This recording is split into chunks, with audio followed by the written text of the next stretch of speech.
J'ai rencontré 17 d'entre eux au cours des 3 dernières années, étudiant leur hiérarchie, leur motivation, leurs desseins ultimes, dans le cadre d'un projet gouvernemental classifié.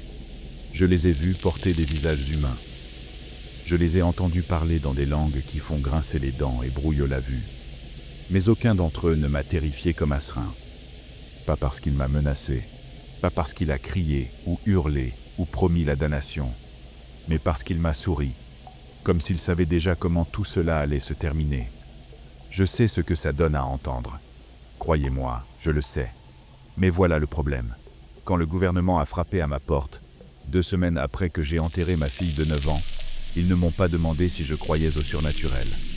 Ils m'ont demandé si j'étais prêt à le documenter. Ils ont dit qu'ils avaient besoin de quelqu'un avec mon profil. Psychologie clinique, expérience médico-légale, un esprit capable de rester calme quand tout à l'intérieur hurle. Ils ont dit qu'ils avaient besoin de quelqu'un qui avait déjà tout perdu.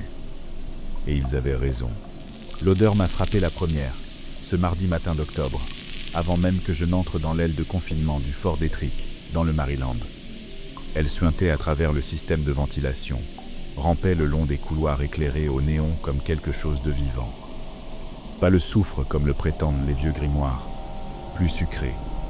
Un mélange de fleurs pourries et de cuivre, et, en dessous de tout cela, autre chose. Quelque chose qui faisait à la fois se tordre l'estomac et saliver la bouche. Le genre d'odeur qui murmure « Cela n'a rien à faire ici ». Mes pas résonnaient sur le lino, alors que je portais ma mallette en cuir et un enregistreur qui valait plus cher que ma voiture. Quelque part au loin, quelque chose hurlait. Pas humain. Rien n'était humain. Ici, en bas. Il est calme ce matin, dit l'agent Laura Picci, marchant à mes côtés. Elle avait 34 ans, ancienne du FBI, désormais membre de je ne sais quelle agence au nom codé dirigeant le protocole Salem. Ses cheveux noirs étaient tirés en arrière, son expression illisible derrière des lunettes réglementaires. Il n'a pas parlé depuis qu'on l'a transféré de Detroit, il y a 3 jours. Ils deviennent toujours silencieux avant de parler, répondis-je en ajustant ma cravate. Bleu. Elisa disait qu'elle rendait mes yeux moins fatigués. Je la portais encore, chaque mardi.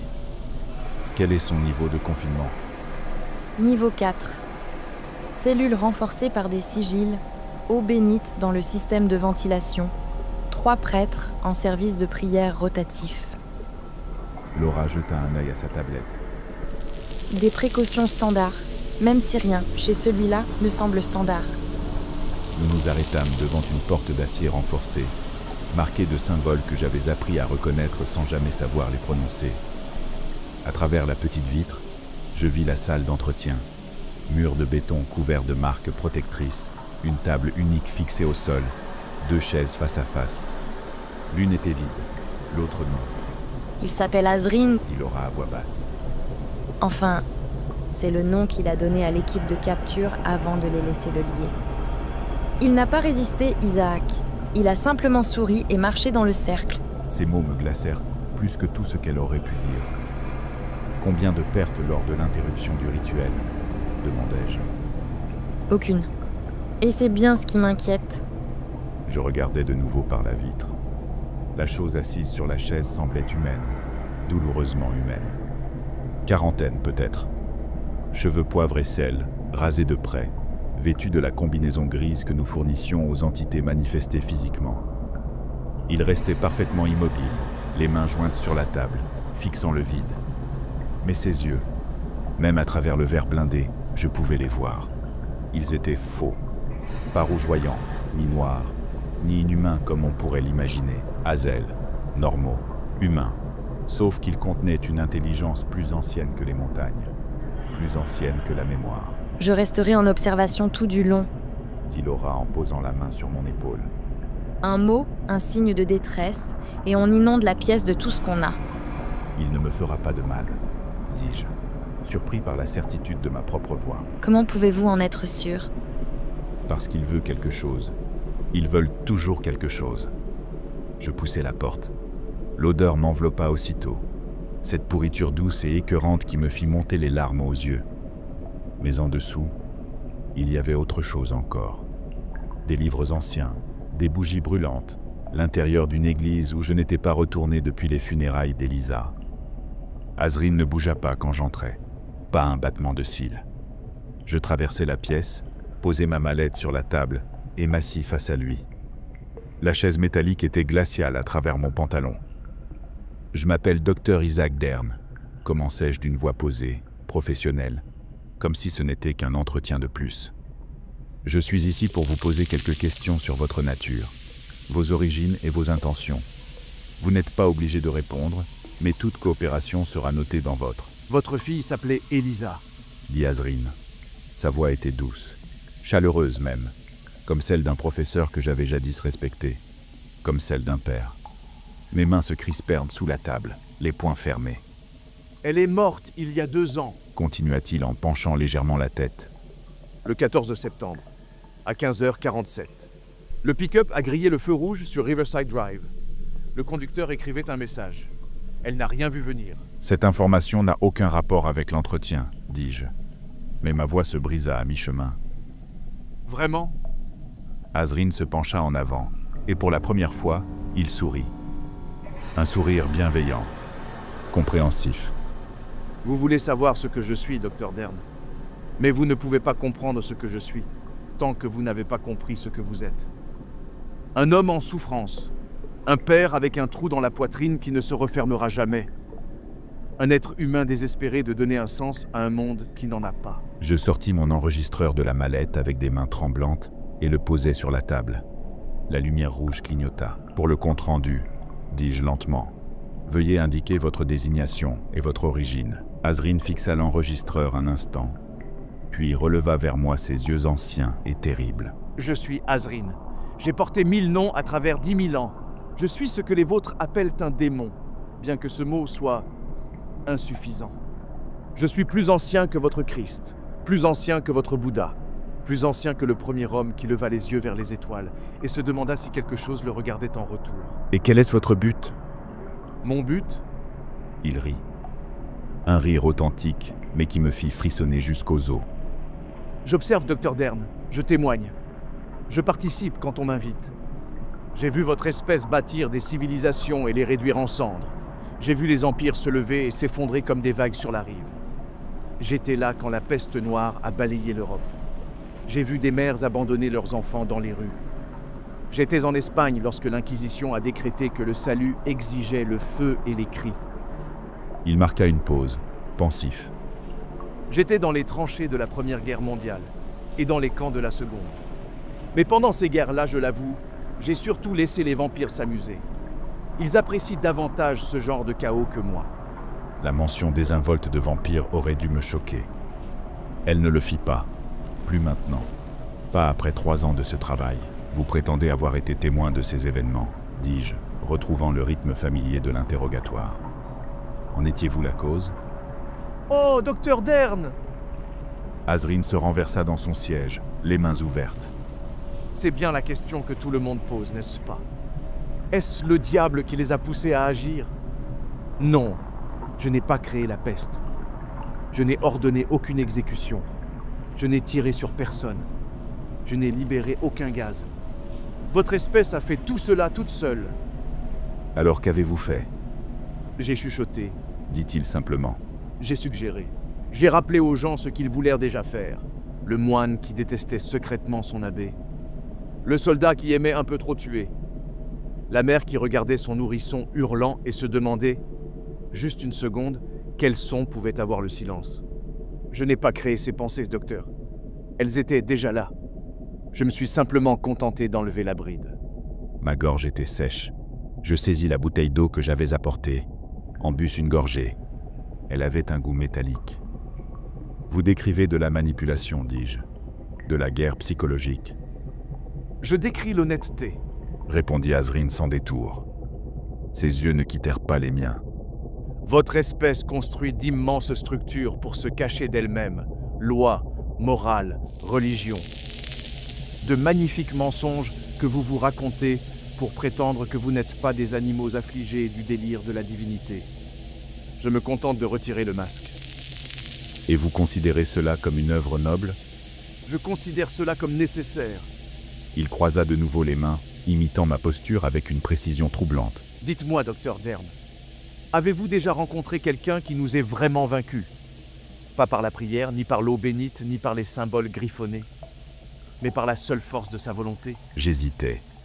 Votre dossier mentionne plusieurs exorcismes, certains couronnés de succès, dis-je. Couronné de succès, Répéta-t-il, savourant le mot. oui, on peut dire cela ainsi. Permettez-moi de vous parler de 3 humains qui m'ont impressionné. Il s'adossa à sa chaise. Sa voix prit le ton d'un conteur, celui de quelqu'un qui avait vécu ce qu'il allait décrire. Le premier était un soldat romain nommé Cassius. Jérusalem, 37 ans après l'exécution de votre Messie. J'avais possédé la fille d'un marchand. Rien de spectaculaire. Je m'étais simplement nourri de ses penchants naturels pour le vol et la cruauté. Cassius m'a affronté sur la place du marché. Il avait 43 ans, le corps couvert de cicatrices après 3 campagnes, et venait de perdre sa femme d'une fièvre. Je lui ai offert la puissance. J'ai offert de la ramener. Il m'a regardé avec ses yeux fatigués et m'a dit « J'ai vu ce que le pouvoir fait. Je choisirai le chagrin plutôt, dit Cassius. » L'expression d'Azrin s'adoucit, empreinte de quelque chose qui ressemblait à du respect. « Il a accompli le rituel lui-même, Reprit-il. m'a chassé par la seule force de son refus d'accepter mon offre. Je ne l'ai pas haï pour cela. Comment l'aurais-je pu? Il avait compris le prix, et il avait choisi de le payer quand même. Et le second, murmurai-je, sans même m'en rendre compte. Un prêtre à Paris, en 1342, le père Antoine. Je lui murmurais à l'oreille depuis des mois, attisant ses doutes, son athéisme secret, son attirance pour une femme mariée de sa paroisse. La peste approchait. Je pouvais la sentir dans le vent. Je lui ai dit qu'il pouvait se sauver, la sauver elle aussi, s'il abandonnait ses vœux, s'il reniait son Dieu. Et qu'a-t-il fait? Il a prié pendant 17 jours d'affilée, sans dormir, au risque d'en mourir. Le 18e jour, il m'a regardé et a dit « Si mon Dieu se tait, alors ma foi parlera pour lui. » L'exorcisme qui a suivi a failli nous détruire tous les deux. Mais il a gagné. Azrin marqua une pause. Il est mort 3 mois plus tard. La peste l'a pris, lui et la femme qu'il aimait. Mais il est mort en croyant. Je ne comprends toujours pas pourquoi cela comptait autant pour lui. La pièce semblait plus froide. J'entendais battre mon propre cœur dans le silence. Et le troisième? Salem, Massachusetts, 1692. Son sourire s'effaça. Une femme nommée Donna. Elle n'avait pas été accusée pendant les procès. Trop âgée, trop pauvre, trop invisible. Mais moi, je l'ai vue. J'ai su ce qu'elle portait en elle. La rage contre un mari qui la battait, la haine d'une ville qui la méprisait. Je lui ai offert la vengeance. Je lui ai proposé de tout réduire en cendres. Et elle a refusé? Elle a accepté. Dit Azrin calmement. Pendant 6 semaines, elle m'a laissé entrer. Ensemble, nous avons planifié, comploté, préparé à faire s'effondrer Salem sur elle-même. Et puis, la nuit où tout devait commencer, elle est entrée dans sa cuisine, s'est assise à sa table et simplement m'a arrêté. Elle a dit « Je t'ai porté assez longtemps. Sors. » Il baissa les yeux vers ses mains. Aucun rituel, aucune prière. Elle a juste décidé qu'elle en avait fini. Et je n'ai pas pu tenir. Sa volonté était plus forte que ma prise. Je me demande encore parfois d'où lui est devenue cette force à cet instant précis. Je me surpris à me pencher vers lui, pris malgré moi dans le récit. Vous parlez de ces gens avec respect, remarquai-je, pas avec haine. Pourquoi les haïrais-je? Répondit Azrin en relevant les yeux vers moi. Ils m'ont montré de quoi l'humanité est capable quand elle est poussée à sa limite absolue. Ils ont prouvé que les vôtres ne sont pas impuissants face à nous. Ce n'est pas quelque chose à haïr, c'est quelque chose à admirer, même si je ne le comprends pas. Alors pourquoi continuer? Parce que pour chaque Cassius, chaque père Antoine, chaque Donna, dit-il, il y en a 10 000 qui acceptent mes offres, 100 000 qui n'ont même pas besoin qu'on leur en fasse. Ils font simplement ce qu'ils allaient faire depuis toujours. Et c'est cela, docteur Dern, que vous devez comprendre. Il se pencha en avant, si près que je pouvais voir mon propre reflet dans ses yeux anciens. Vous croyez être différent d'eux? Vous pensez que votre éducation, vos diplômes, votre esprit rationnel vous immunisent? Je vous observe depuis 3 ans, docteur. Depuis le jour où vous avez reçu cet appel au travail. Depuis le moment où vous avez entendu votre femme hurler à travers le téléphone. Depuis l'instant où vous avez vu le corps de votre fille dans ce couloir d'hôpital. Ma respiration se bloqua, Je sais les nuits où vous ne dormez pas. poursuivit-il. La boîte de somnifères dans votre armoire de salle de bain. 47 comprimés, comptés et recomptés. Je sais ces matins où vous restez assis 21 minutes dans votre voiture avant de vous convaincre d'entrer et de faire ce travail. Je sais la colère que vous cachez si bien, la rage contre Dieu, contre l'univers, contre ce conducteur qui a détruit votre vie parce qu'il ne pouvait pas attendre 30 secondes pour envoyer un message. Assez, murmurai-je, Je sais ce dont vous rêvez, Isaac. dit-il d'une voix douce, terrifiante. Je sais que, dans ces rêves, vous le retrouvez, le conducteur, et que vous le faites souffrir. Et que cela vous fait du bien, et que vous vous réveillez en vous haïssant pour avoir aimé ça, même en dormant. Les larmes me brûlaient les yeux. Je ne pouvais plus parler. Azrine se recula, me laissant de l'espace, de l'air, Vous voulez comprendre ce que je suis? dit-il doucement. Alors comprenez d'abord ce que vous êtes. Un homme en équilibre sur le fil du rasoir, entre la civilisation et le chaos. Entre la personne que vous prétendez être et celle que vous redoutez d'être vraiment. Il posa ses mains ouvertes sur la table, paume tournée vers moi. Une offrande. Je peux vous aider à trouver cet équilibre, si vous le souhaitez. Vous aider à cesser de prétendre. Vous aider à accepter ce que vous désirez vraiment. Votre âme, parvins-je à murmurer. Je n'en ai pas besoin, Isaac. Je n'en ai jamais eu besoin. Les âmes ne sont rien d'autre que vous, vos choix, votre nature. Je ne les prends pas. Je vous aide simplement à les reconnaître. La pièce se mit à tourner. Je m'accrochais au bord de la table. Cet entretien est terminé, réussis-je à dire. Vraiment? Azrine sourit à nouveau. Ou bien ne fait-il que commencer? Je me levai sur des jambes tremblantes, saisis ma mallette, laissai l'enregistreur allumé sur la table, me tournai vers la porte. Ma main toucha la poignée lorsque sa voix s'éleva encore une fois, calme, presque tendre. Avant de partir, Dr. Dern, répondez-moi à une seule question. Je ne me retournai pas. Vous croyez que vous êtes libre? Demanda-t-il. Croyez-vous sincèrement que les choix que vous faites sont les vôtres? Ou bien ne faites-vous que suivre des schémas inscrits en vous, par vos gènes, vos traumatismes, par un univers qui se moque bien de savoir si vous existez ou non? Quand vous avez accepté ce poste, était-ce réellement votre décision? Ou bien n'avez-vous fait que ce qu'un homme brisé aurait toujours fini par faire? Je tirai la porte d'un geste brusque et sortis sans répondre. Mais son rire me suivit dans le couloir. Pas moqueur, pas cruel, compréhensif. Laura m'attendait à l'extérieur, le visage pâle. Isaac, est-ce que tu... Je vais bien, mentis-je. Ce n'était que 20 minutes. Tu veux continuer demain? Je regardais la porte. À travers la petite vitre, je voyais Azrine, assis exactement comme avant, les mains croisées, fixant le vide. Attendant. Oui, m'entendis-je dire. Demain, même heure.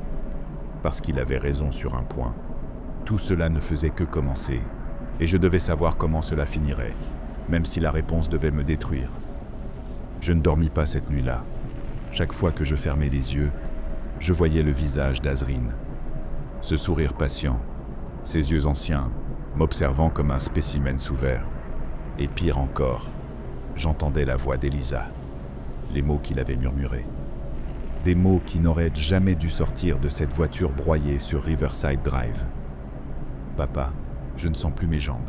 Simple, terrifié, les dernières paroles de ma fille, avant que l'hémorragie interne ne l'emporte. Comment pouvait-il savoir cela? Je restais assis à ma table de cuisine jusqu'à l'aube, fixant l'enregistreur que j'avais récupéré dans la salle d'entretien. Laura avait proposé de le faire transcrire, mais j'avais refusé. Certaines conversations, il faut les réécouter soi-même. Il faut comprendre ce qu'on n'a pas saisi la première fois. J'appuyais sur lecture. Un souffle statique, puis sa voix, claire comme une cloche. Votre fille s'appelait Elisa. J'arrêtais l'enregistrement, le relançais, l'arrêtais encore.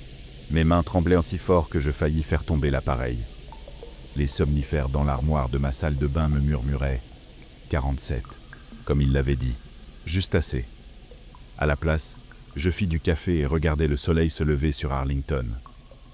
Quand le mardi revint, je remis ma cravate bleue et repris la route vers Fort Detrick. Laura m'attendait dans le couloir d'observation, 2 tasses de café à la main. Elle avait l'air aussi épuisée que moi. Tu n'es pas obligé de faire ça. Dit-elle en me tendant une tasse. On peut assigner quelqu'un d'autre. Timothy du bureau de Seattle a de l'expérience avec. Non, je pris le café. Il était froid. Il a demandé à me voir, moi, spécifiquement, C'est bien ce qui m'inquiète. répondit-elle. Isaac, Ajouta Laura en jetant un regard vers la porte blindée. depuis 3 jours, il n'a parlé à personne d'autre. Il n'a pas mangé, pas bougé, sauf pour aller aux toilettes. Mais dès que tu es parti hier, il s'est mis à fredonner. Un frisson me parcourut. Fredonnait quoi? On ne sait pas. Rien qu'on ait pu identifier. Mais les prêtres l'ont entendu. Ils disent que ça ressemblait à une berceuse. Je pensais à Elisa, à la chanson que je lui chantais avant qu'elle ne s'endorme. You are my sunshine. Simple, douce. Il ne pouvait pas savoir ça aussi. J'y vais, dis-je. Laura m'attrapa le bras. Isaac, s'il te compromet, si je vois le moindre signe que tu n'es plus maître de toi, j'inonde cette pièce. Tu comprends ? Je croisai son regard. Il y avait là une inquiétude sincère. Peut-être même de la peur, je comprends. La porte s'ouvrit dans un sifflement pneumatique. Azrine était exactement comme je l'avais laissé. Même posture, même expression patiente. Mais quand j'entrai, ses yeux suivirent chacun de mes mouvements avec la précision d'un prédateur. Pas menaçant, curieux, Bonjour, docteur Dern. dit-il d'un ton agréable. Je me demandais si vous reviendriez. Vous saviez que je reviendrais. Je posai ma mallette, sortis un nouvel enregistreur. Mes mains étaient plus stables aujourd'hui, plus calmes. Comme si j'avais franchi un seuil pendant la nuit d'insomnie et en étais ressorti de l'autre côté. C'est pour ça que vous m'avez parlé d'Elisa, dis-je. Vous vouliez voir si le savoir me ferait fuir ou m'attirerait davantage. Et qu'en est-il ? Demanda-t-il. Je suis là, non? Azrine sourit. Oui, vous l'êtes. La curiosité est un trait merveilleusement humain. Elle a tué bien plus des vôtres que je ne l'ai jamais fait moi-même. Je m'assis et appuyai sur enregistrement. Hier, vous avez mentionné 3 personnes qui vous ont vaincu par la seule force de leur volonté. Cassius, le père Antoine et Donna. Vous avez parlé d'eux avec respect. Elle ne leur a jamais pardonné. Dit Azrine doucement. Juste la miséricorde. La décision de porter sa douleur plutôt que de la répandre. La pièce sembla soudain plus froide. Je croisai les bras, comme pour me protéger de quelque chose d'invisible. Vous essayez de me dire quelque chose, dis-je. Ces histoires. Cassius choisissant le chagrin plutôt que le pouvoir. Le père Antoine la foi plutôt que la survie. Donna la miséricorde plutôt que la vengeance. Vous voulez en venir à un point précis, Vraiment ? répondit Azrine avec un léger sourire. Ou peut-être que je ne fais que répondre à vos questions ? Vous ne faites jamais rien de simple. C'est vrai. Il se pencha de nouveau vers moi, assez près pour que je sente cette odeur douce et pourrie sur son souffle. Permettez-moi de vous poser une question, docteur. Ces gens dont je vous ai parlé, ceux qui m'ont vaincu, Pensez-vous qu'ils étaient spéciaux ? Nés différents ? Choisis par une puissance divine ? Je ne sais pas. Ils ne l'étaient pas. Ils étaient ordinaires. Brisés. Imparfaits. Vacillants. Des humains qui, à un instant décisif, ont fait un choix. C'est tout. Pas d'intervention divine, pas de force surnaturelle. Juste un choix. Sa voix devint un murmure. Ce qui veut dire que vous pourriez en faire autant, si vous le vouliez. Mon cœur battait si fort que je sentais mes côtes vibrer. Mais voici ce que j'ai appris, Isaac. Il se renversa dans son siège. Pour chaque Donna qui choisit la miséricorde, il y a des milliers qui choisissent la vengeance. Pour chaque père, Antoine, qui choisit la foi, il y a des millions qui choisissent le confort. Pour chaque Cassius qui choisit le deuil, il y a d'innombrables multitudes qui choisissent le pouvoir. Vous dites que la plupart échouent, Je dis que la plupart sont honnêtes. répondit-il calmement. Ils cessent de prétendre être meilleurs qu'ils ne sont. Ils reconnaissent ce qu'ils désirent vraiment. Et quand ils le font, il ouvrit les mains comme pour m'offrir une vérité. Ils sont libres. Libre de faire quoi? Tout, absolument tout, ce que leur nature exige. Je pensais à mes rêves, à ceux où je retrouvais le conducteur, à ceux qu'Azrine connaissait. Ce n'est pas la liberté, dis-je, c'est le chaos. Quelle différence? Répondit-il en penchant la tête. Votre espèce construit des structures, lois, morales, religions, pour contenir le chaos. Mais ces structures ne l'éliminent pas. Elles le compriment, elles accumulent la pression. Et tôt ou tard, cette pression explose. Guerre, génocide, massacre. Vous créez l'horreur même que vous essayez d'empêcher. Alors votre solution serait d'éliminer les structures? Ma solution, dit-il. est de vous aider à les voir telles qu'elles sont. Des chaînes que vous vous êtes vous-même passées autour du cou. Des chaînes que vous appelez civilisation. Il se pencha en avant, son regard brillant d'un éclat presque intime. Mais je vais vous confier un secret, docteur. Les chaînes ne sont pas ce qui vous empêche d'être des monstres. Vous l'êtes déjà. Les chaînes ne font que vous culpabiliser à ce sujet. Ma bouche était sèche. Ce n'est pas vrai. Vraiment? Ce n'est pas... Laissez-moi vous parler de quelqu'un qui a compris. dit Azrine, les yeux soudain étincelants. Un homme que j'ai rencontré à un carrefour, dans le Mississippi. 1936. Octobre, pleine lune. J'ai senti quelque chose changer dans l'air, une lourdeur. Il s'appelait Robert Johnson, 25 ans. Et il ne savait pas jouer de la guitare. Il avait essayé, par les dieux, il avait essayé, mais ses doigts étaient maladroits, son rythme bancal. Les autres musiciens se moquèrent de lui disaient d'abandonner, de retourner à la ferme. Je fronçai les sourcils. Le chanteur de blues? La légende? Azrine sourit. Il est venu à ce carrefour désespéré, ruiné, voyant ses rêves s'effondrer. Et je lui ai proposé un marché. Pas son âme. Je vous l'ai dit, les âmes ne sont pas une monnaie. Je lui ai offert quelque chose de plus simple. Quoi donc? L'acceptation. De quoi? De qui il était vraiment. Sous la honte, sous la peur du jugement, sous toutes les couches de « tu devrais » et « tu ne dois pas ». La voix d'Azrine se fit douce, presque tendre. Qui était Robert Johnson quand personne ne le regardait? Il était ambitieux, affamé, prêt à tout pour être souvenu, pour compter, pour créer quelque chose de beau, même si cela signifiait embrasser l'obscurité. Et il a accepté. Il a cessé de lutter contre lui-même. Il a cessé de croire que son ambition était un péché. Il a cessé de s'excuser de vouloir la grandeur. Les yeux d'Azrine se perdirent un instant dans le vide, comme s'il revivait ce souvenir. La musique qui a jailli de lui cette nuit-là, elle était transcendante, brute, authentique. Il jouait comme si sa guitare hurlait, comme si chaque note était arrachée à un endroit plus profond que la technique. Il est devenu célèbre, il est devenu libre. Pendant 2 ans, il a voyagé, joué, aimé, créé. Aucune culpabilité, aucune hésitation, aucune chaîne, juste l'expression pure, débridée de sa nature. Je savais comment l'histoire se terminait. Et ensuite? Ensuite, le chaos de l'enfer est venu pour lui personnellement, répondit Azrine, un sourire triste aux lèvres. Août 1938, dans un juke joint à Greenwood, un whisky empoisonné par un mari jaloux. Il est mort 3 jours plus tard, 27 ans. Vous voulez me faire croire que c'est une réussite? Je vous dis qu'il a vécu plus, en 2 ans, que la plupart des humains en 80. Il a créé une musique qui lui a survécu, a changé la musique pour toujours, a touché des millions de gens, et quand la fin est venue, il n'a pas résisté. Il n'a pas supplié, il a simplement souri et dit « ça en valait la peine ». Azrine s'adossa, son regard posé sur moi. C'est cela que je propose, Isaac. Pas la damnation, pas le mal, juste la vérité. La liberté de cesser de prétendre être autre chose que ce que vous êtes. Mes mains tremblaient de nouveau. Et qu'est-ce que je suis alors?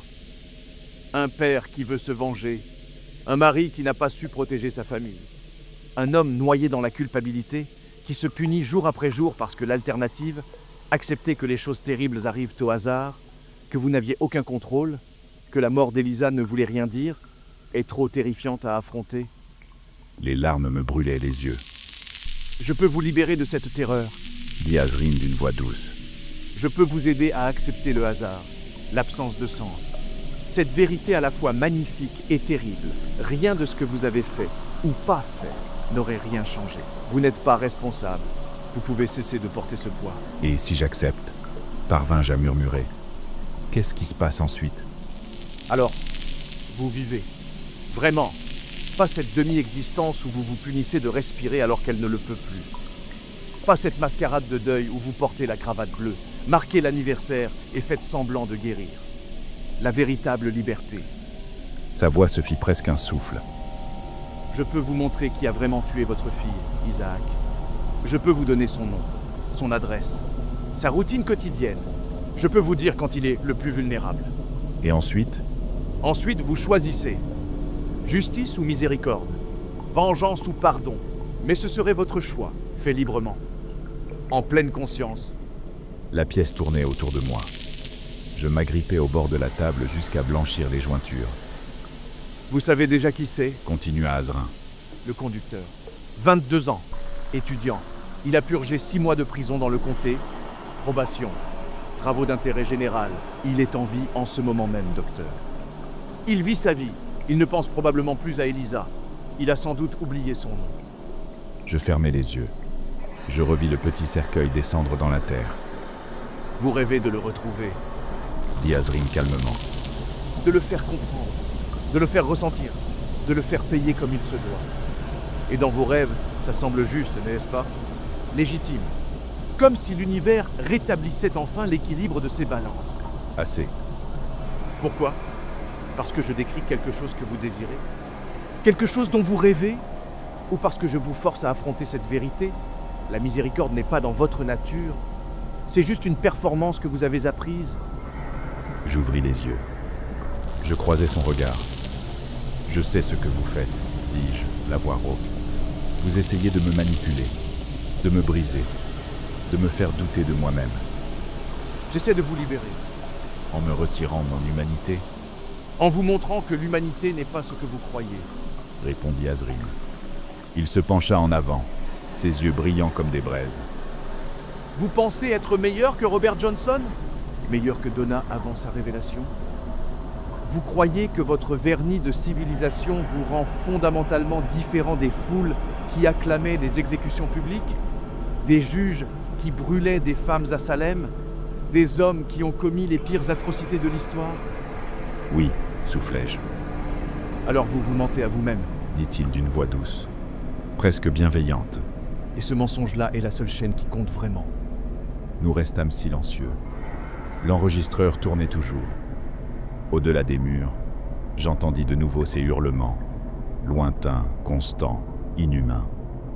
J'ai besoin de savoir quelque chose, finis-je par dire. Est-ce que vous nous haïssez? L'humanité, ce que nous sommes. Azrin prit le temps de réfléchir. Son visage était grave, presque sincère. Non, je ne vous hais pas. Je vous envie. Ces mots me surprirent. De quoi? Demandai-je. De votre capacité à changer, Répondit Azrin. de votre potentiel, de votre aptitude à vous surprendre vous-même. Il sourit. Les démons sont statiques. Nous sommes ce que nous sommes. Nous l'avons toujours été. Nous le serons toujours. Mais les humains, vous êtes fluides, en perpétuel devenir. Chaque instant est un choix entre ce que vous étiez et ce que vous pourriez devenir. Il pencha la tête, comme fasciné par sa propre idée. C'est terrifiant, Ajouta-t-il. et magnifique. Alors pourquoi essayer de nous corrompre? Je ne vous corromps pas, Isaac. Ce mot suppose que j'ajoute quelque chose qui n'existait pas déjà. Je me contente de retirer les inhibitions, les faux semblants, de vous montrer ce qui a toujours été là. Il éleva les mains, paumes ouvertes, geste de confession. Si les humains étaient véritablement bons, mes murmures n'auraient aucun pouvoir. Mais ils en ont, parce qu'au fond, sous vos lois, vos structures et vos règles, vous restez les mêmes créatures qui peignaient les cavernes et chassaient en meute. Des machines de survie enveloppées dans la philosophie. C'est d'un cynisme absolu, dis-je. C'est de l'honnêteté. Je me levai, mes jambes tremblaient. Cet entretien est terminé, Déjà? répondit-il, faussement déçu. Mais nous avions une conversation si productive. J'ai besoin de temps pour réfléchir. Bien sûr, Azrin ne bougea pas. Ses yeux me suivaient. mais avant de partir, dites-moi, docteur Dern, Croyez-vous être libre?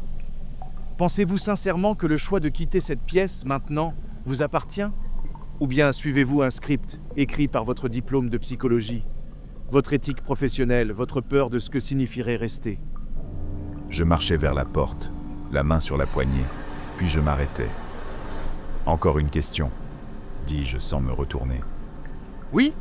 Si vous pouviez offrir une seule chose à l'humanité, si vous pouviez d'un geste nous changer, que nous donneriez-vous? Un long silence, assez long pour que je croie qu'il ne répondrait pas. Puis, Je vous donnerai la capacité de vous voir tel que vous êtes, sans jugement, sans honte, juste voir. sa voix était basse, triste presque. Parce que si vous pouviez vraiment vous voir, vous comprendriez que la guerre entre le bien et le mal n'est pas extérieure. Ce n'est pas les anges contre les démons. C'est la guerre à l'intérieur de chaque cœur humain, entre l'acceptation et le déni. Et la plupart d'entre vous sont en train de la perdre. Je quittai la pièce sans répondre. Laura m'attendait dehors, le visage marqué d'inquiétude. Isaac, qu'est-ce qui s'est passé? Tu es resté là-dedans 40 minutes? 40 murmurai-je. Cela m'avait paru des heures, ou des minutes. Le temps n'avait plus la même consistance là-dedans. J'ai besoin du reste de la journée, dis-je. Je rédigerai mon rapport demain. Isaac? S'il te plaît, Laura. Juste un peu de temps. Elle hocha lentement la tête, D'accord. Mais Isaac, ajouta-t-elle, le ton grave. quoi qu'il t'ait dit là-dedans, quoi qu'il t'ait proposé, souviens-toi que mentir, c'est ce qu'ils font le mieux. Je rentrai chez moi, hébété. Je m'assis à la table de ma cuisine, la même table où Elisa faisait ses devoirs, où nous prenions le petit déjeuner ensemble, où je l'avais vue grandir, de bébé à enfant, puis je ne pus achever cette pensée. Mon téléphone vibra. Un message de Laura. Le sujet est resté silencieux depuis ton départ. Aucun mouvement. Mais il sourit. Je reposai le téléphone. Je regardais mes mains. Elles ne tremblaient plus. Pas du tout. Et cela me terrifia plus que tout ce qu'Azri n'avait pu dire. Je trouvai l'adresse du conducteur en 11 minutes. C'est le temps qu'il me fallut. Assis devant mon ordinateur portable, à 2 heures du matin, le café refroidi à côté. Son nom était Tyler Brennan. 24 ans désormais. Installé à Richmond depuis la fin de sa probation. Employé dans un supermarché. Un petit studio dans l'est de la ville. Une petite amie. Sur les réseaux sociaux, des photos de concerts, de brasseries, de moments banals d'une vie ordinaire. Une vie d'où Elisa avait disparu. Je le voyais dans chaque sourire. Chaque cliché désinvolte. L'accident qui avait détruit ma famille n'était plus pour lui qu'un mauvais souvenir. Une erreur. Quelque chose qu'il avait payé et laissé derrière. Je fixais son adresse jusqu'à ce que l'écran se brouille. Puis je refermais l'ordinateur et me préparais pour mon 3e entretien avec Azrine. Les couloirs de Fort Detrick avaient changé ce mercredi matin. Ils semblaient plus longs. Les néons bourdonnaient à une fréquence qui me faisait vibrer les dents. L'odeur sucrée et pourrissante s'était intensifiée, s'échappant des grilles d'aération comme si le bâtiment lui-même commençait à se décomposer. Laura m'attendait au poste de contrôle. Elle avait l'air pire que moi, des cernes sombres, ses cheveux d'ordinaire impeccables s'échappant de son chignon. Quelque chose ne va pas. Dit-elle sans détour. Les prêtres refusent de continuer leur rotation. Pourquoi? Ils disent que les sigils protecteurs s'affaiblissent. S'affaiblissent comment? Ils ne veulent pas l'expliquer. Ils répètent pas seulement que les sceaux ne sonnent plus pareil, que les liens semblent différents, comme si quelque chose changeait. Murmura Laura. Elle serrait sa tablette si fort que ses jointures blanchissaient. Isaac, je ne pense pas qu'on devrait continuer. Pas aujourd'hui. Pas tant qu'on n'aura pas compris ce qu'il se passe. Il n'a rien fait, répondis-je. C'est justement ce qui m'inquiète. 3 jours et il est resté parfaitement docile. Mais les démons ne coopèrent pas, Isaac. Ils manipulent. Elle marqua une pause. Et si depuis le début, tout cela n'était qu'une préparation? Encore une session, dis-je. Laisse-moi terminer celle-ci. Ensuite, on le transfère ou on clôt le programme d'entretien. Laura scruta mon visage. Ce qu'elle y lut la fit reculer d'un pas. 30 minutes. Dit-elle enfin. Et je regarde chaque seconde. La porte s'ouvrit. Azrine était debout cette fois, non assis. Debout, au fond de la pièce, observant les symboles de protection gravés dans le béton. Il ne se retourna pas quand j'entrai. Les sigils sont fascinants. Dit-il d'un ton presque léger. L'effort de l'humanité pour transformer le langage en arme, les mots en murs. Il traça du doigt l'un des symboles. Là où il toucha, la pierre se mit à fumer. Mais il se dégrade, vous l'avez remarqué? Laura l'a mentionné, répondis-je. Vous savez pourquoi? Il se tourna vers moi. Ses yeux étaient plus clairs aujourd'hui, plus présents. Parce qu'ils tirent leur puissance de la foi. Les prêtres qui les entretiennent doivent croire sincèrement que ces symboles peuvent me contenir.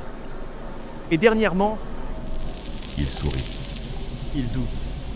Je posai ma mallette sur la table, à cause de ce que vous me dites, de ce que je pense. Azrine traversa la pièce et vint s'asseoir à sa place habituelle. Le doute est contagieux, Isaac. Les prêtres ressentent votre incertitude, et cela affaiblit leur foi. Leur foi vacillante affaiblit les sots. C'est magnifique, en vérité, circulaire. Vous aviez prévu ça? Je n'ai rien prévu. J'ai simplement dit la vérité. Ce que vous en avez fait relève entièrement de votre choix. Il désigna la chaise vide face à lui. Asseyez-vous. Nous avons encore beaucoup à dire. Je restai debout. Je l'ai trouvé, dis-je. Le conducteur. Tyler Brennan. Le visage d'Azrine ne changea pas. Ah oui? Dit-il calmement. Vous saviez que je le ferais. Je m'en doutais, répondit-il. La curiosité et la rage sont d'excellents moteurs. Il se pencha légèrement. Dites-moi, qu'avez-vous ressenti en voyant son visage, sa vie, son bonheur? Mes poings se crispèrent, comme si je me noyais. Et qu'avez-vous eu envie de faire? Je ne répondis pas. Impossible de prononcer les pensées qui m'avaient tenu éveillé toute la nuit. Ce n'est pas grave, dit Azrine doucement. Je le sais déjà. Vous vouliez lui faire du mal, lui faire comprendre, le faire souffrir autant que vous avez souffert. Ce n'est pas la justice, soufflai-je. Non, répondit-il paisiblement. C'est l'honnêteté. Il s'adossa à sa chaise. Vous me demandez ce que les démons veulent vraiment. Quelle est notre fin, notre dessein? Laissez-moi vous l'expliquer. Il ouvrit les mains, comme pour dévoiler un secret ancien. Nous ne voulons pas vous posséder. La possession est ennuyeuse, limitante. Pourquoi contrôler un corps quand je peux influencer des milliers d'esprits? Pourquoi forcer l'action quand la suggestion suffit? Alors, qu'est-ce que vous voulez? Nous voulons que vous soyez libre. Sa voix était d'une sincérité absolue. Libre des chaînes du « tu devrais » et du « tu ne dois pas ». Libre de la culpabilité, de la honte et de cette comédie perpétuelle de la bonté. Libre d'accepter ce que vous êtes, sous les masques et les sermons. Des monstres, dis-je. Non, répondit-il. Des humains. Azrine se pencha en avant, ses yeux brillant d'un feu intérieur. Laissez-moi vous dire ce qui arriverait si, pendant un seul jour, chaque être humain cessait de prétendre, cessait de réprimer ses désirs, cessait d'obéir à des règles auxquelles il ne croit pas. Ses yeux étincelaient. Ce serait le chaos. Un chaos magnifique, honnête. Pas le mal, juste la nature, sans bride. L'homme d'affaires prendrait ce qu'il veut. La femme trahie se vengerait. L'adolescent humilié riposterait. Chaque impulsion réprimée, chaque désir nié. Tout cela jaillirait en même temps. C'est l'enfer, dis-je d'une voix tremblante. Est-ce vraiment? Ou est-ce simplement la terre telle qu'elle est, sans le vernis fragile qui la recouvre? L'enfer n'est pas un lieu, docteur. C'est un état d'être. L'humanité a l'état pur, sans contrainte, sans illusion. Et nous n'avons pas besoin de le créer. Il suffit d'écarter les illusions pour que vous voyiez que vous y vivez déjà. J'eus la nausée. Vous décrivez la fin de tout. Je décris la libération, répondit-il. La fin de l'hypocrisie. Sa voix s'éleva, vibrante d'une passion contenue. Réfléchissez-y. Toutes les atrocités de l'histoire humaine, les génocides, les massacres, les guerres, sont survenus au sein de vos civilisations. Vos lois ne les ont pas empêchés. Vos morales ne les ont pas arrêtés. Les structures que vous avez érigées pour contenir le chaos sont devenues les outils permettant de l'orchestrer à une échelle sans précédent. Azrin se leva. Il se mit à marcher lentement, les mains croisées dans le dos. Laissez-moi vous parler de ceux qui ont compris cela, Dit-il. ceux qui ont cessé de lutter contre leur nature et l'ont embrassé. Giovanni Rossi, architecte à Florence, en 1487. Il dessinait des églises tout en convoitant la femme de son mécène et en détournant des fonds. La culpabilité le rongeait. Je lui ai offert la permission de cesser d'en ressentir, de vivre ses désirs sans honte. Le sourire d'Azrin s'élargit. L'architecture qu'il a créée après cela, magnifique, un génie sans entrave. Il est mort riche et satisfait. Et il est allé en enfer, demandai-je. L'enfer est venu pour lui, oui, mais il l'a accueilli, parce qu'il avait vécu honnêtement, pleinement, sans regret. Azrin reprit sa marche, ses pas résonnant dans la pièce close. Paris, 1889. Une femme nommée Simone Durand, intelligente, ambitieuse, mais la société lui disait qu'une femme ne devait pas désirer le pouvoir. Elle étouffait sous les attentes. Je l'ai aidée à voir que les règles sociales étaient arbitraires. Elle a cessé de s'excuser d'être ce qu'elle était. Elle est devenue une force politique, par la manipulation, la stratégie, la volonté. Elle a influencé des politiques qui ont changé la vie de millions de personnes. Elle est morte à 83 ans, entourée de respect et d'influence, sans la moindre trace de culpabilité. Des sociopathes, dis-je. Non, des humains sans performance. Sans cette négociation intérieure permanente entre le désir et le devoir. Il s'arrêta, me fit face. Et c'est cela que je vous offre, Isaac. Pas la damnation. Simplement la liberté de cesser de croire que vous êtes autre chose qu'un animal qui a appris à parler. Je suis plus que cela, dis-je. Vraiment ? Répondit-il, s'asseyant de nouveau. Prouvez-le. Ses yeux se firent plus sombres. Votre fille est morte.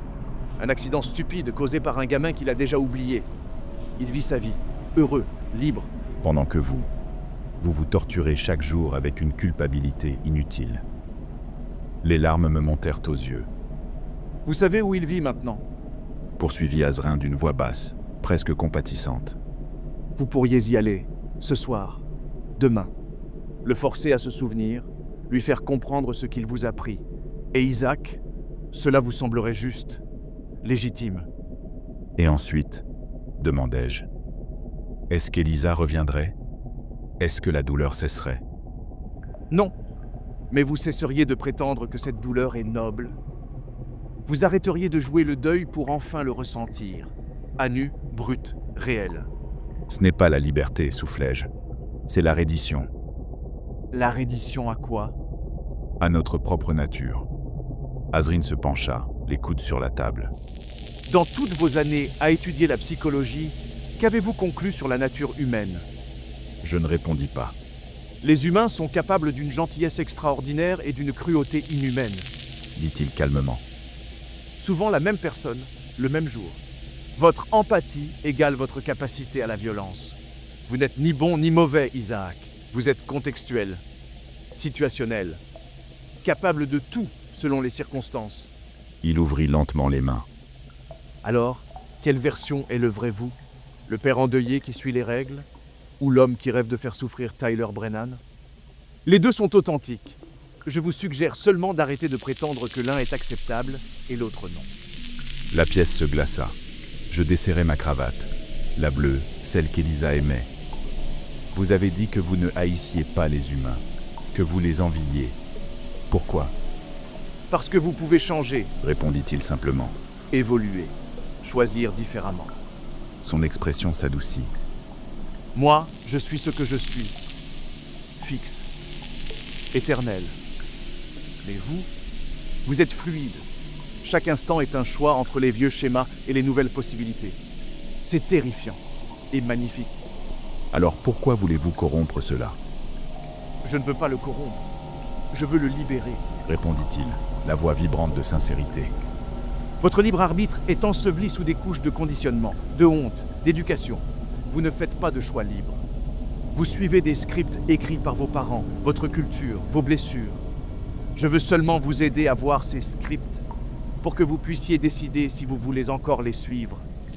Et si je choisis de les suivre malgré tout? Azrine sourit. Alors je respecterai ce choix, comme j'ai respecté Cassius, le père Antoine et Donna.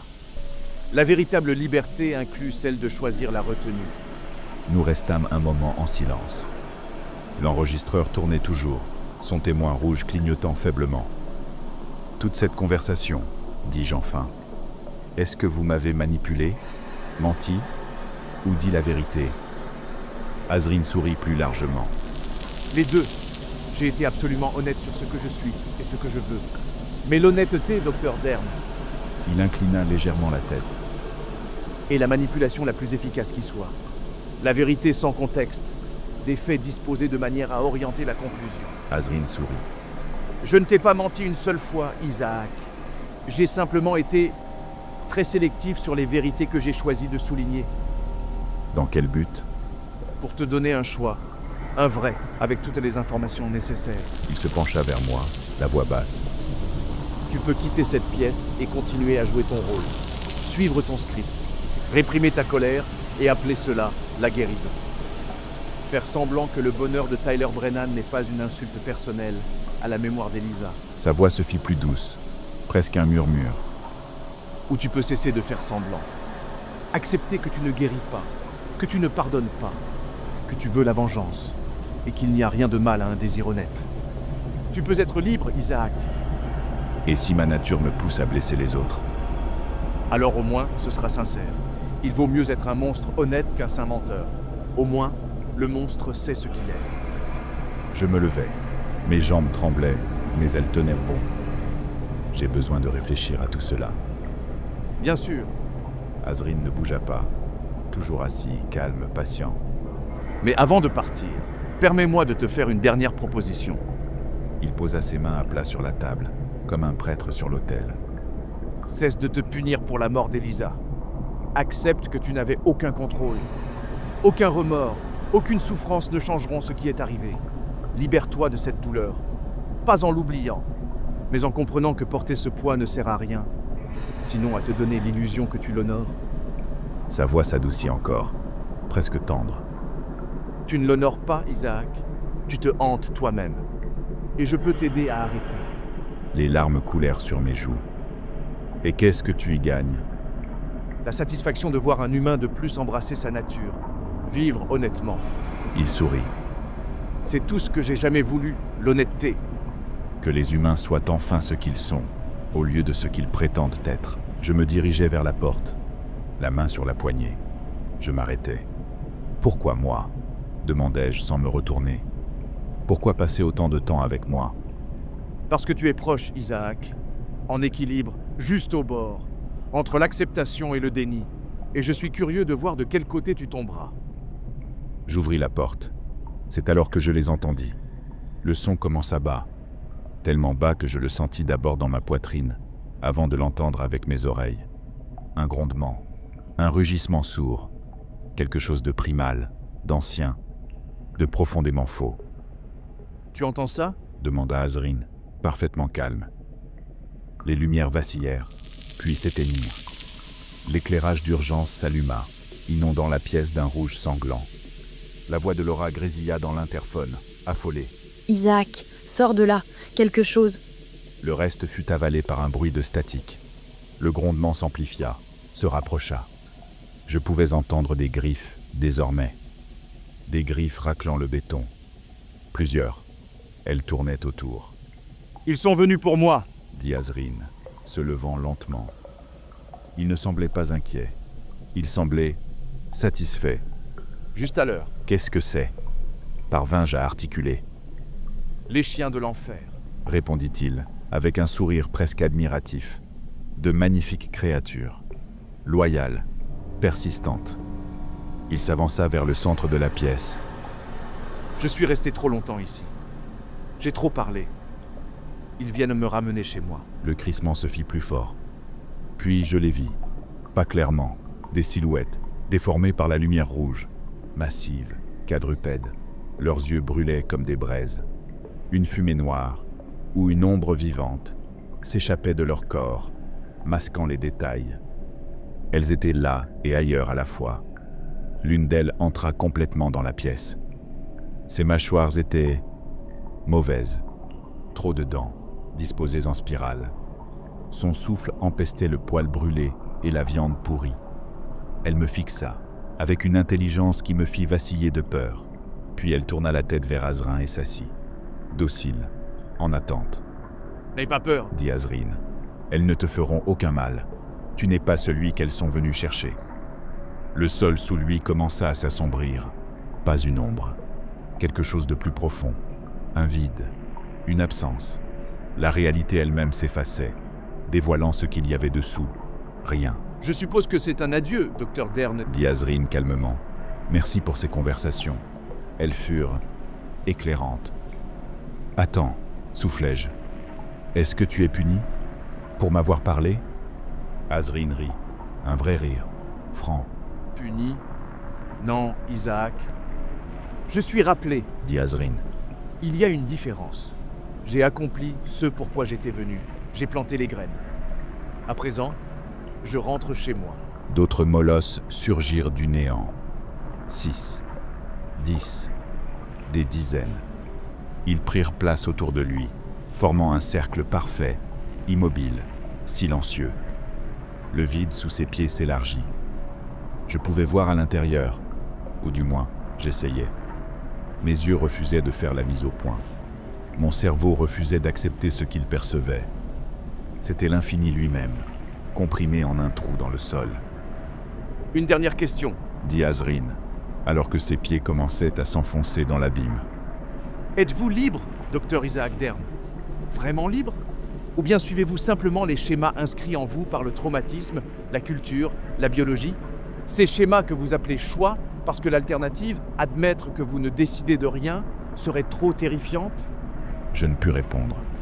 Il sourit, pas avec cruauté, ni moquerie, mais avec compréhension.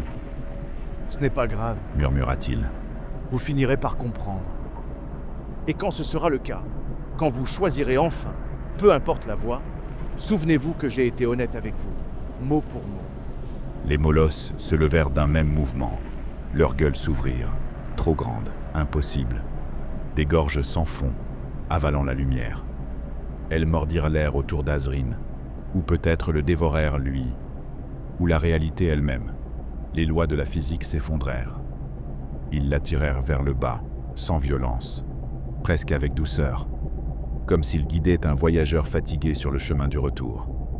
Azrin ne cessa jamais de sourire, même quand le vide le dévora, même lorsque les molosses l'emportèrent dans cette obscurité sans lieu.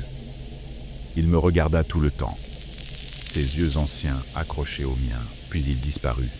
Le vide se referma. Les molosses s'évanouirent. Les lumières vacillèrent, puis revinrent. Je restai seul, dans une pièce vide.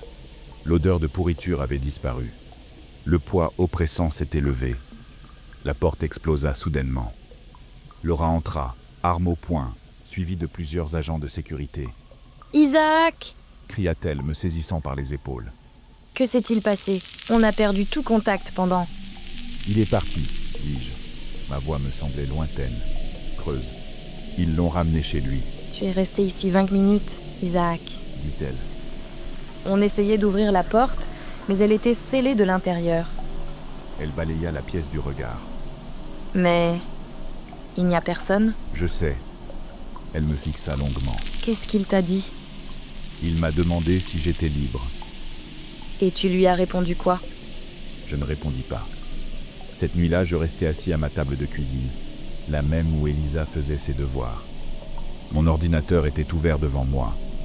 L'adresse de Tyler Brennan toujours enregistrée dans mon navigateur. Un clic. C'est tout ce qu'il faudrait. Conduire jusqu'à Richmond, le trouver, lui faire se souvenir, ou bien fermer l'ordinateur. Laisser tomber, choisir la miséricorde plutôt que la vengeance. Mais laquelle de ces deux options était le vrai choix? Laquelle était la liberté? Je restai là jusqu'à l'aube, à fixer l'écran. Et je compris, avec une certitude glaciale, rampante, que je n'en savais rien. Azrin avait planté sa graine, comme il l'avait promis. Une question que je ne pouvais pas résoudre. Un doute qui ne se dissipait pas. La terrible suspicion que tout ce sur quoi j'avais bâti ma vie, la morale, la raison, la foi, n'était qu'un ensemble de schémas, de réflexes conditionnés. Étais-je libre, ou bien n'étais-je qu'un homme suivant un scénario trop effrayé pour être autre chose? Je ne le sais toujours pas. Chaque jour, je choisis de ne pas conduire jusqu'à Richmond. Et chaque jour, je me demande si ce choix est la liberté ou la lâcheté. Tyler Brennan vit toujours là-bas. Il travaille toujours chez Target, publie encore des photos de sa vie banale, et j'ai toujours son adresse. L'enregistreur de notre dernière séance repose dans mon bureau. Scellé, classifié, je pourrais le réécouter, chercher la manipulation dans ses paroles. Mais je ne le fais pas, parce que j'ai peur. Peur de découvrir qu'il n'y avait aucune manipulation. Rien d'autre que la vérité. Nue, inconfortable, insoutenable. Et je ne suis pas certain d'être libre au point de pouvoir l'affronter. Peut-être que je ne le serai jamais. Peut-être que c'était cela, sa victoire depuis le début. Non pas me corrompre, ni me damner, mais me faire douter. Parce que le doute est le poison le plus insidieux. Une fois planté, il ne disparaît jamais vraiment. Il pousse dans l'ombre, s'infiltre dans les fissures, teinte chaque pensée, chaque choix, chaque instant. Suis-je en train de choisir la miséricorde? Ou simplement trop effrayé pour choisir la vengeance? Est-ce que j'honore la mémoire d'Elisa? Ou est-ce que je me hante moi-même pour éviter d'affronter le vide? Suis-je bon ou seulement prisonnier? Je ne sais pas. Et ce je ne sais pas est la chaîne que je porterai pour toujours.